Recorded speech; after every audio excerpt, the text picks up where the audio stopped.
Can you introduce yourself and tell us about what you're studying at Oxford? I'm Via. My name's Fiona. I'm Freddie. My name's Rowena. My name is Shania. My name is Rebecca. I'm Chenray. I study English at Balliol. I've just finished my exams for my 3-year English language and literature program. I am a finalist in single honours English at Wadham College. I am a first-year student at Worcester College and I'm studying English language and literature. I'm at Merton College. I'm a third year and I'm studying English. Amazing. And what are you enjoying about your course right now? English language and literature, especially at Oxford, is so interdisciplinary that you will cover politics, you will cover philosophy, you'll cover history. You can even cover international relations when you're discussing international texts, particularly when you're doing paper 6 or the special options. And there's just so much room for exploring your own interests within this broad umbrella that is English language and literature. It is so cool to just go into one lesson and study Old English and study these incredibly old texts. We had a class at the Ashmolean the other day, like an archive class. It was so cool. We got to like hold things and it was amazing. There's a lot of opportunity to look at what you're really interested in. It's not necessarily a very tight framework like it is with other degrees or STEM degrees, where there is like a set amount of content that you need to learn and there's a little bit of leeway to learn outside. Everyone can really pursue their own interests in their own way, especially with in final year you have your coursework and your dissertation.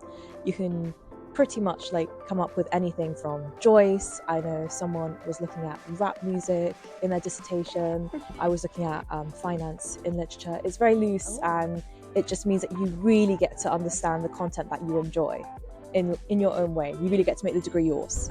What surprised you most about studying at Oxford? The people. The people. Good surprise? Bad surprise? Good surprise. There are so many people, which I feel sometimes you don't get as much in schools. You're allowed to be really happy nerds together. I think it's a case of you meet all these people and you listen to their ideas and you really learn from them. The people are genuinely amazing, and that of course includes professors who don't just teach you, but rather they kind of bring out and remind you of how much you love what it is that you study. I really love the tutorial system, which can be quite daunting at first, but the way that you get to learn through a one-on-one or a very small group in a conversation with your tutor, you really get the benefit of all of the tutor's knowledge and lots of individual feedback on your work, and just an opportunity to have a proper conversation where you get to challenge your ideas and feed off each other, look at different people's point of view. So I find that really useful. Yeah, that sounds amazing. And also just having your own interpretations and ideas and get to go on your own routes and have someone support you. That sounds really cool. After the 3 years you've been here, do you have a favorite study spot that you would tell people about?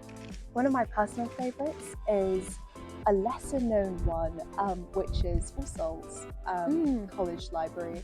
All Souls is a kind of fellow only, graduate only college that's ridiculously selective. But they have a beautiful library and you can apply for something called readership, where your tutors write a little note saying, oh, this student will not misbehave, and then you get let in and you can study. And they have big windows which are gorgeous. I've become a big fan of just studying in the Pretz on Corn Market. Yep. It gets quite hot in the summer, but I think that's part of the reason that it's not really too busy normally. You can normally find a spot somewhere. And also it's nice that you have kind of a constant flow of people coming in, so they're not in there long enough, they're just in there long enough to get a drink. So they're not in there long enough to get into a conversation and distract. But you can be like, oh, I know that person, and kind of take a momentary break from studying, which I think is really nice. That sounds amazing. When it gets really, really hot in the summer in Oxford, I actually had to draw one of my friends a map of where you could find aircon. It's really bad. So, Leon's, literally it's one of the only ones. Exactly. Anyways, so what is your favorite book and why? At university, I've been exposed to so many different books, but I think I'll always go back to 100 Years of Solitude as one of, if not my favourite book, because there's a real sense of magic and nostalgia associated with the time in which I was reading that and how it made me feel about literature.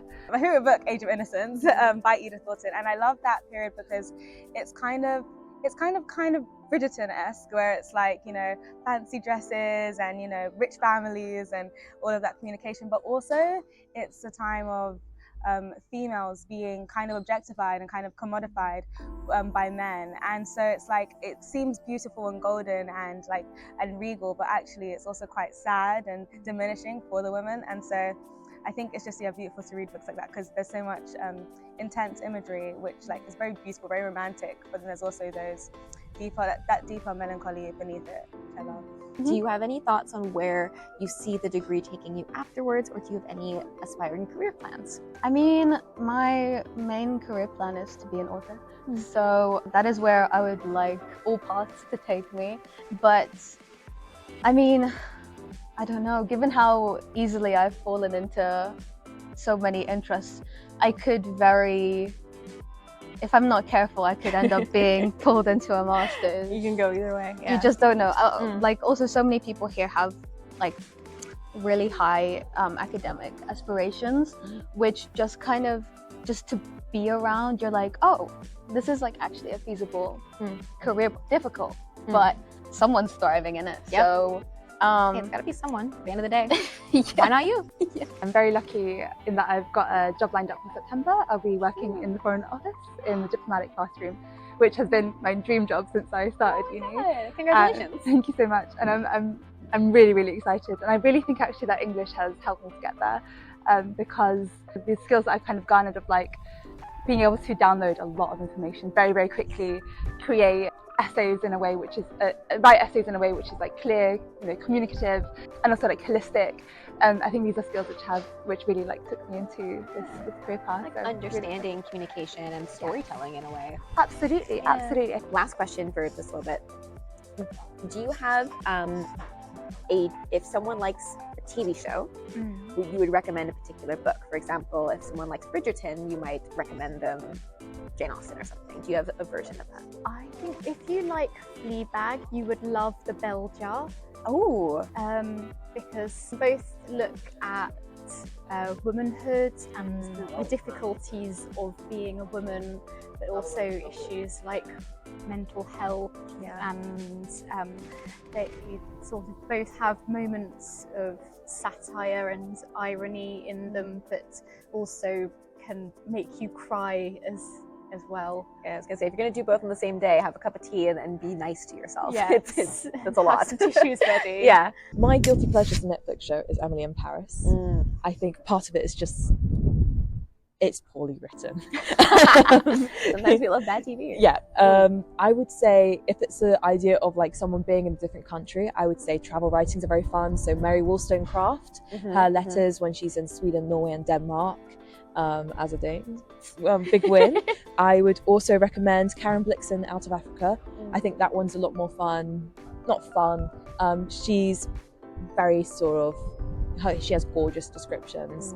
I think as well, if you like Skins, I would say Tord Ditlevsen Copenhagen Trilogy. It's a semi-autobiography about how she comes into poetry.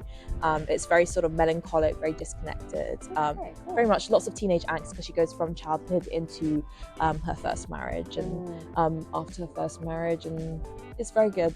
I would say if you can read it in the original text, I would say definitely do. Her poetry is amazing. Okay, very basic answer, I'm sorry. But you know, House of Dragons was mentioned in popular things. I mean, Beowulf, guys. Beowulf, Battle of Malden, maybe Dream of the Rood, just the heroic tradition. If you're really into like fight sequences and epic deaths. I know this is like the most basic, but the Battle of Malden has these really cool deaths. It's all about, it has these like warriors who like, just as they're about to be killed by the enemy, they like look up to the sky and they're like, I pray that you get vengeance, or like, and that we win. And it's just, it's very cool. Dramatic, enticing. Dramatic, yeah. And just very quick to read as well. So you look smart without having to do much. Which is, you know, I know. Added bonus. I know. Life hack.